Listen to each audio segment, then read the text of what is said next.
رکوع کرنا ہے، کس طرح سجدہ کرنا ہے، کس طرح منہ کر کے نماز پڑھنی ہے، نماز سے پہلے وضو کرنا ہے، تو ان تمام احکامات کا آپ خیال رکھیں گے تو فقہی لحاظ سے جو فقہی احکام ہیں ان کے اعتبار سے آپ کی نماز جو ہے وہ مکمل ہے، اور جو آپ کے اوپر ذمہ داری تھی وہ ادا ہو گئی ہے۔ لیکن اسی نماز کے لیے کچھ آداب ہیں، ان آداب کا بھی خیال رکھنا پڑتا ہے تاکہ یہ نماز اس کو شرف قبولیت حاصل ہو سکے۔ مثلا نماز کے دوران دنیاوی امور سے متعلق انسان سوچ و بچار کرنے سے اجتناب کرے، خضوع و خشوع کے ساتھ نماز بجا لائے، کسی اور طرف اس کا دھیان نہ ہو۔ یہ وہ تمام امور ہیں۔ یہ آداب کیوں ہیں، احکام کیوں نہیں ہیں؟ اس لیے کہ مثلا ایک شخص ہے خضوع و خشوع کے ساتھ نماز نہیں پڑھتا، احکام فقہی کے مطابق اس نے نماز ادا کی ہے تو اس کی نماز ہو گئی ہے۔ فقہی اصطلاح میں اس کو کہتے ہیں کہ ایسی نماز موجب بنتی ہے کہ آپ کی جو تکلیف شرعی تھی وہ ساقط ہو جائے۔ لیکن آداب آپ بجا لائیں گے، اسی عمل نماز کو ادب آداب کے ساتھ پروردگار کی بارگاہ میں پیش کریں گے تو ایسا عمل پروردگار خدا میں قبولیت کا سبب بنتا ہے۔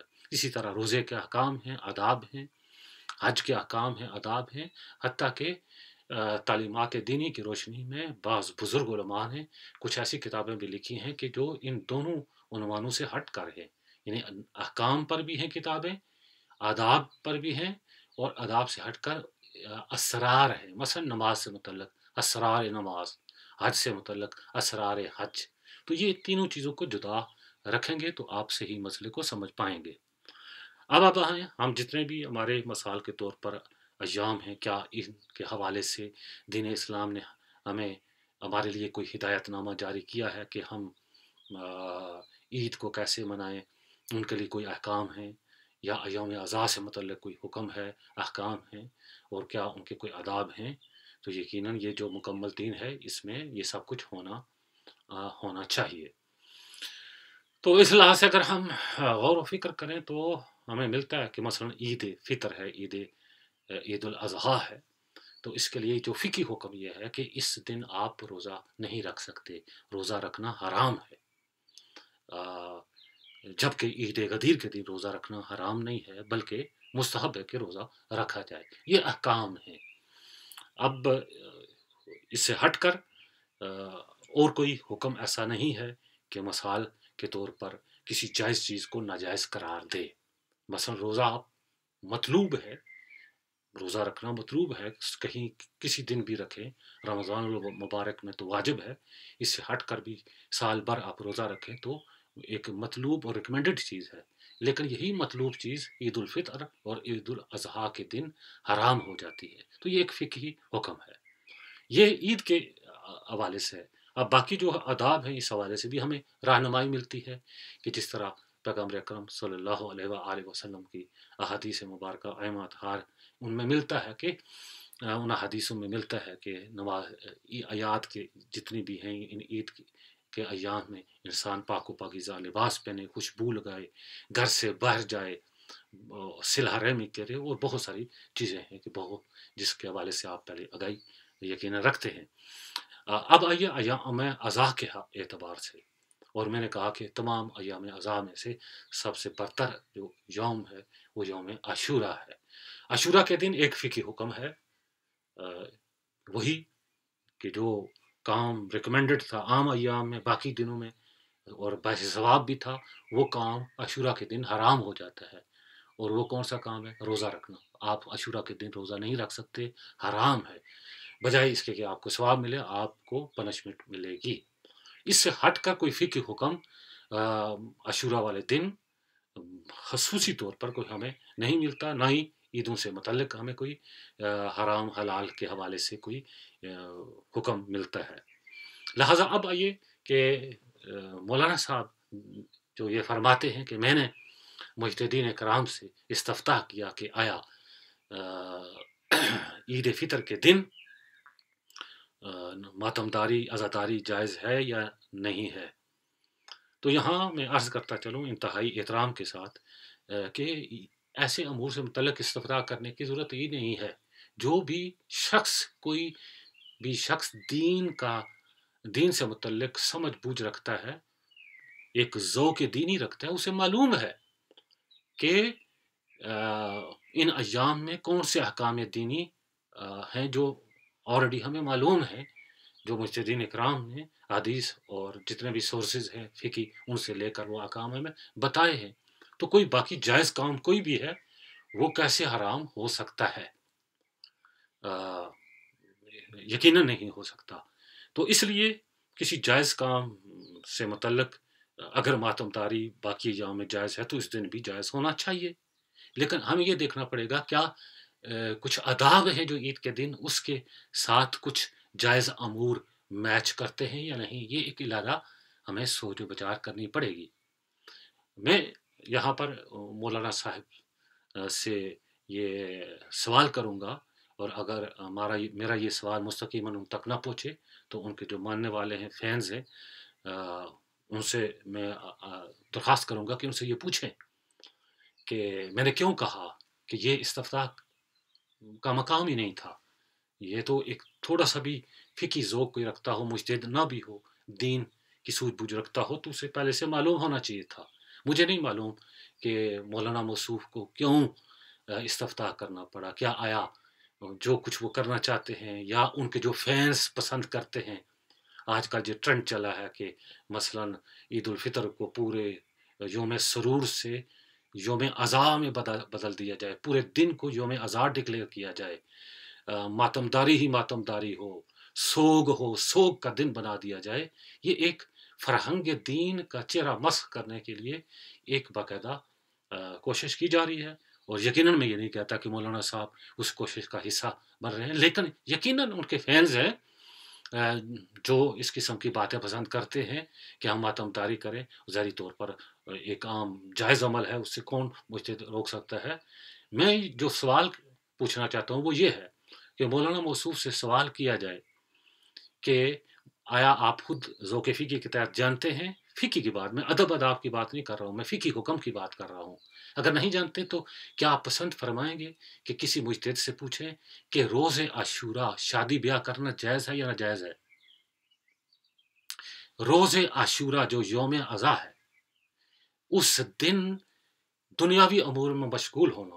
مثلا ایک شخص کہتا ہے کہ میں عزاداری بجا نہیں لاتا، ٹھیک ہے، میں آج جو ہے وہ کام کرتا ہوں. مجتہد کسی سے پوچھے، کسی فقیہ سے پوچھے کہ کیا اس نے حرام کام کیا، یا آپ کسی مجتہد سے پوچھ سکتے ہیں یا آپ جواب نہیں دے سکتے چونکہ شاید یہ جواب تو آپ فوراً دے دیں.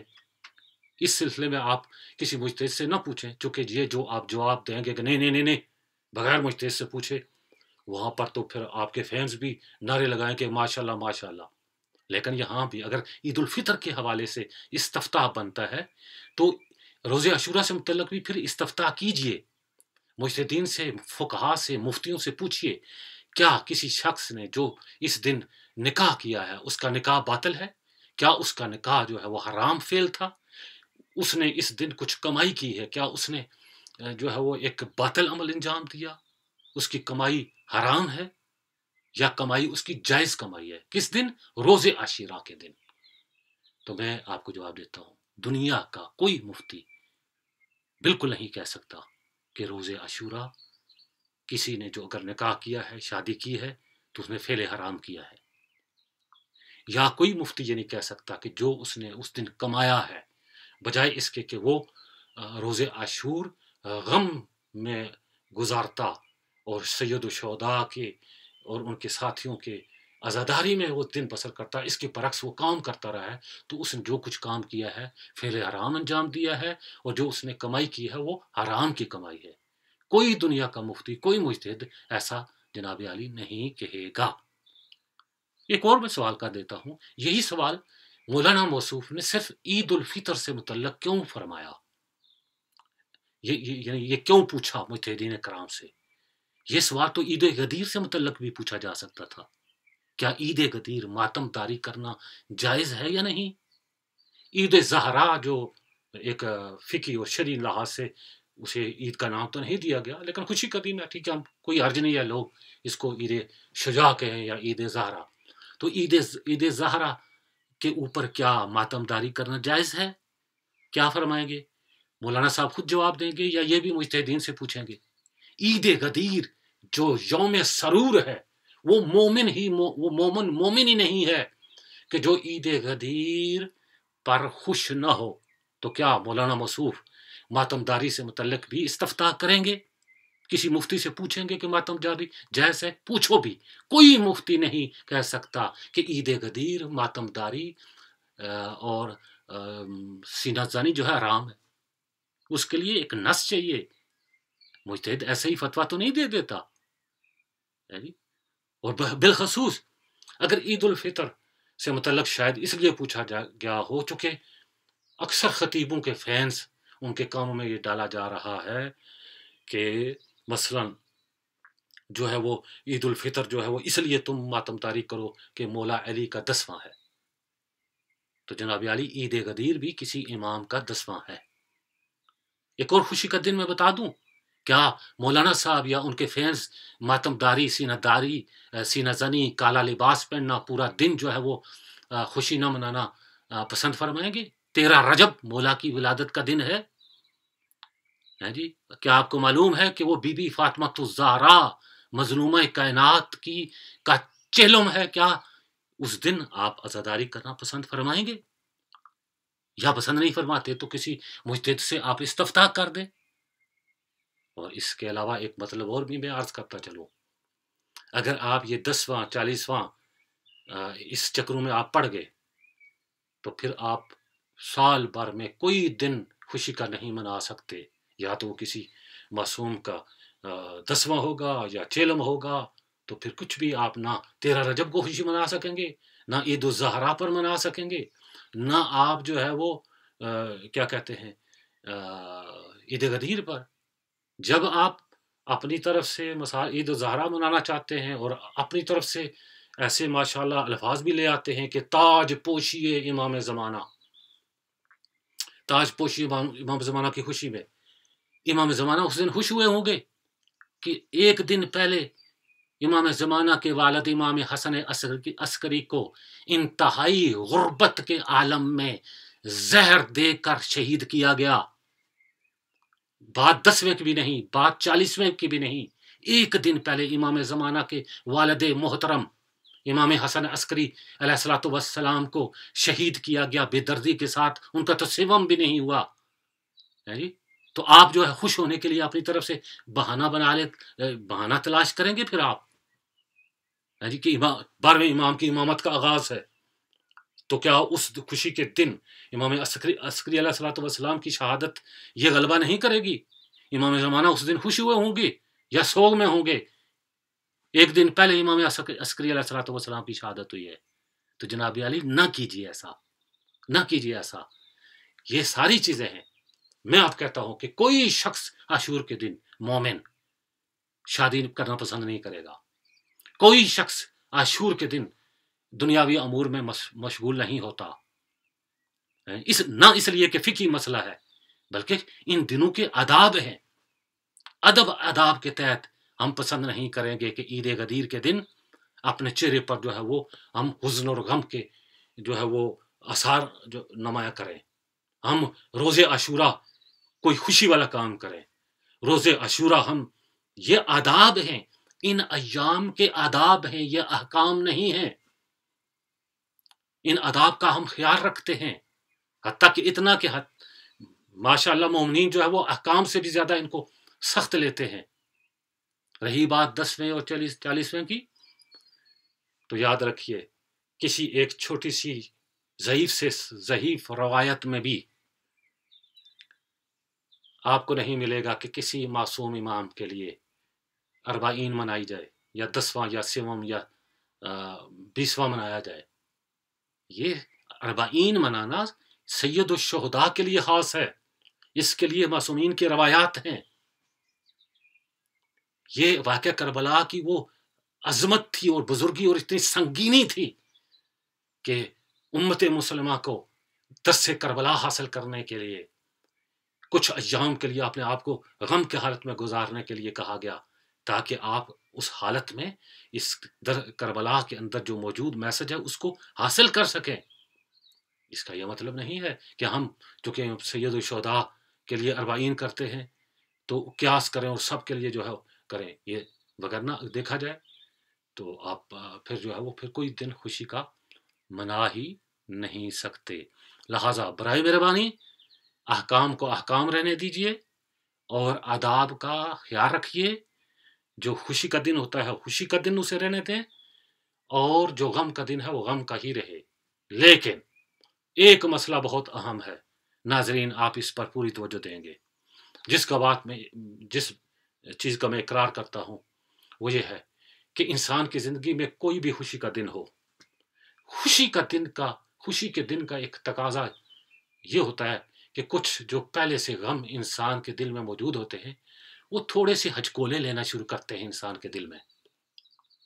مثلا خوشی کا دن ہے، کسی کی شادی بیاہ ہے، گھر میں سب لوگ خوش ہیں، کپڑے پہنے ہوئے ہیں، انہوں نے اچھے خوشبوئیں لگائی ہوئی ہیں، خواتین نے زیورات پہنے ہوئے ہیں، دلہا یا دلہن تیار ہو گئی ہے، اس کے رشتہ دار، اس کی بہنیں، اس کے بھائی اس کو مل رہے ہیں، ملتے بھی جا رہے ہیں، اور ساتھ ان کی آنکھیں نم ہو گئی ہیں، وہ تھوڑے تھوڑے رو بھی رہے ہیں۔ وہ کیوں رو رہے ہیں؟ اس خوشی کے موقع پر وہ یاد کر رہے ہیں اپنے ان عزیزوں کو۔ مثلا اگر کسی کے والدہ پچھلے سال یا چند سال پہلے فوت ہو گئی، یا والد فوت ہو گیا، یا اس دلہے کا باپ فوت ہو گیا، یا اس دلہن کی ماں فوت ہو گئی، تو اب باقی رشتہ دار اس خوشی کے موقع پر، اس کی شادی کے موقع پر تھوڑے سے حزین ہوتے ہیں کہ اے کاش اگر وہ بھی آج ہوتے، ہماری ماں زندہ ہوتی، آج ہمارے والد صاحب زندہ ہوتے، بھائی زندہ ہوتے تو وہ بھی خوش ہوتے۔ یہ تھوڑی دیر کے لیے اگر انسان کے اوپر حزن جو طاری ہوتا ہے، جس کا اظہار اس کی آنکھیں کرتی ہیں، تو اب ان کی نمدار آنکھوں کو دیکھ کر آپ یہ نہیں کہہ سکتے کہ اب یہ پورا دن جو ہے وہ کیا کریں گے، اپنے کپڑے بھی اتار کر پھینکیں گے، سیاہ لباس پہنیں گے، سینہ پیٹنا شروع کر دیں گے۔ ایسا ہرگز نہیں ہے۔ یہ خوشی کے دن میں ایسا ہوتا ہے۔